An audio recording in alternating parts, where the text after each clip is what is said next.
अनिरुद्ध के सामने उसकी जिंदा बेटी का बड़ा खुलासा होने जा रहा है। जी हाँ दोस्तों, सीरियल जनक में हमें एक बड़ा ट्विस्ट देखने को मिलेगा, जब वह औरत जिसने कभी अनिरुद्ध की बेटी को चुराया था, अचानक उससे टकरा जाती है। वह औरत अनिरुद्ध से पूछती है, तुम अपनी बेटी को साथ क्यों नहीं लाए?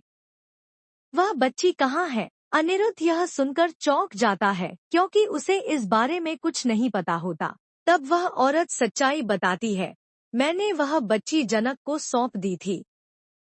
तुम्हारी पत्नी की बहन जनक ने मुझसे कहा था कि वह इस बच्ची को उसके असली माँ बाप तक पहुँचा देगी। यह सुनते ही अनिरुद्ध के होश उड़ जाते हैं।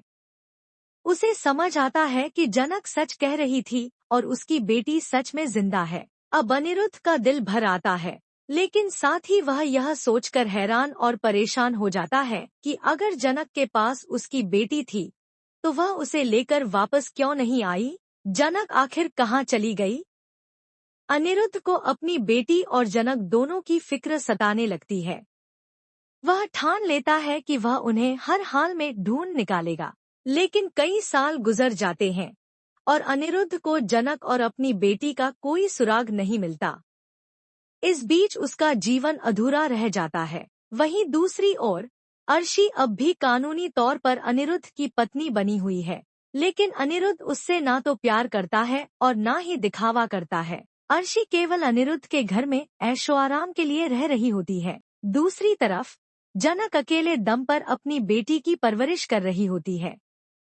वह एक छोटे गांव में मेहनत मजदूरी करके अपने और बच्ची के लिए पैसा कमाती है, त्याग और संघर्ष से भरी जिंदगी जीती है। लेकिन कहानी एक और बड़ा मोड़ तब लेती है, जब अचानक अनिरुद्ध और जनक का आमना सामना हो जाता है। जैसे ही अनिरुद्ध जनक और अपनी बेटी को देखता है, उसके मन में उथल पुथल मच जाती है। वह खुश तो होता है, लेकिन फिर भी उसकी भावनाएं गुस्से और नफरत में बदल जाती हैं। उसे लगता है कि अगर जनक ठीक ठाक है और कोई मजबूरी नहीं है, तो फिर उसने उसकी बेटी को उससे इतने सालों तक क्यों छुपाया?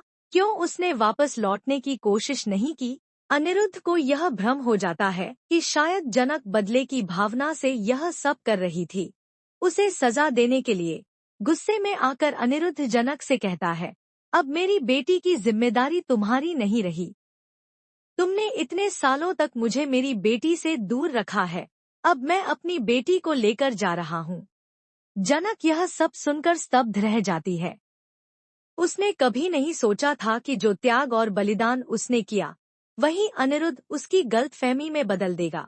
उसकी आंखों से आंसू बह निकलते हैं, लेकिन वह चुप रहती है। तो दोस्तों, क्या अनिरुद्ध और जनक के बीच की यह गलतफहमी कभी दूर हो पाएगी? क्या अनिरुद्ध सच्चाई को जान पाएगा कि जनक ने उसकी बेटी को उससे दूर नहीं किया, बल्कि उसकी रक्षा के लिए खुद को मिटा डाला? सीरियल जनक के आने वाले एपिसोड में और भी बड़े ट्विस्ट देखने को मिलेंगे। बने रहिए हमारे साथ, क्योंकि असली कहानी अब शुरू होने वाली है।